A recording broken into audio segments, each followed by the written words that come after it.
The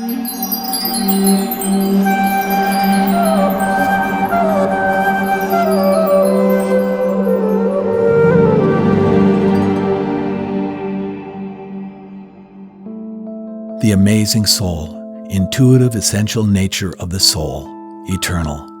Sustained reflection can help us intuit the essential nature of the soul. Vedic wisdom states that the soul is by its very nature Satchit Ananda, full of knowledge and full of bliss.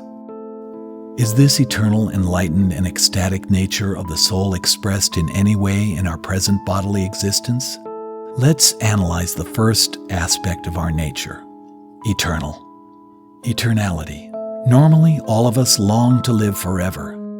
We can hardly consider the prospect of a future in which we won't have any part to play, in which we won't exist at all. We instinctively recoil at the thought of our own mortality, and we are not alone. Even the tiniest of creatures displays the most amazing skills to avoid death. This universal longing for life is all the more remarkable when contrasted with the verity that death is the most unchangeable and undeniable of all the facts of life. All physical bodies are doomed to mortality. They are born with a death sentence, an expiry date written on them.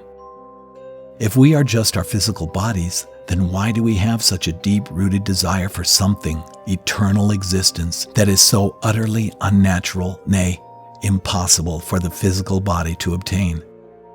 How does this deep-rooted longing originate in a world that demonstrates its inevitable frustration ubiquitously in our own and others' dying bodies?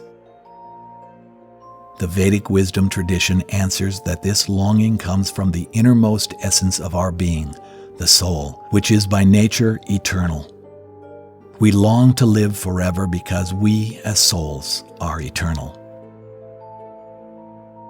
There's very little that all Indian religious thinkers would agree on, but I think we can say that a sort of pan-Indian view is that the nature of the soul and the nature of the self is that it's eternal.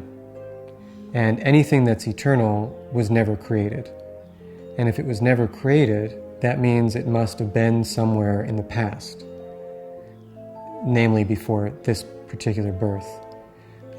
Western views of the soul I've often compared them to a ray, a term in geometry. A ray has a beginning point but no end point, whereas many Indian thinkers, religious thinkers, would say the soul is like a line, in the sense that a technical geometric definition of a line is it has no beginning and no end. And this is certainly the view that the Bhagavad-Gita is espousing, that the soul was never born, it will never die, it was never created, it will never cease to be.